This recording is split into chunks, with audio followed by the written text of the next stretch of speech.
అంబేద్కర్ గారు ఒక మాట చెప్పారు. రాజ్యాంగం రాశాను, ఈ రాజ్యాంగం అమలు చేసే విధానం ఫలితాలు అమలు చేసే వ్యక్తులపైన ఆధారపడుతుందని. అంటే ఆయన ఉద్దేశం ఏంటంటే మంచివాడు వస్తే ఈ రాజ్యాంగంలో ఉండేటే కాకుండా అదనంగా చేర్చి ఇంకా బ్రహ్మాండంగా అమలు చేస్తారు. చెడు వ్యక్తులు వస్తే ఈ రాజ్యాంగాన్ని అమలు చేసేదంటూ తూట్లు పొడుస్తారని చెప్పారు. గడచిన 5 సంవత్సరాలు గత ప్రభుత్వంలో ఏం జరిగిందో మీరే చూశారు. అందుకని ఇది మన చేతుల్లో ఉంది. ఆ స్ఫూర్తిని తీసుకొని మనం ఏ విధంగా అభివృద్ధి చేయగలుగుతామో చాలా స్పష్టమైనటువంటి టార్గెట్స్ పెట్టుకున్నాం. 2029 29 మళ్ళీ ఎన్నికల పోయే రోజున మనం ఏం చేస్తామో చెప్పి ప్రజల దగ్గరికి వెళ్తాం.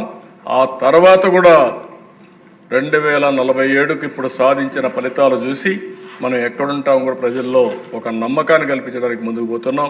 దీన్ని పూర్తిగా మెంబర్స్ అందరూ స్వాగతించడమే కాకుండా అమలు చేయడానికి భాగస్వాములు కావాలని మిమ్మల్ని, అదే సమయంలో ప్రజలందరికీ విజ్ఞప్తి చేస్తున్నాం. ఒక స్పష్టమైన వైఖరిని తీసుకున్నాం. మీరందరూ భాగస్వాములు.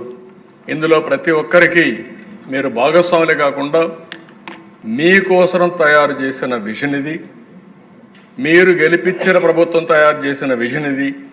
దీంట్లో పూర్తిగా భాగస్వాములయ్యి సహకరించవలసిందిగా మరొక్కసారి ప్రజలందరికీ విజ్ఞప్తి చేస్తూ మీ దగ్గర సెలవు తీసుకుంటున్నాను.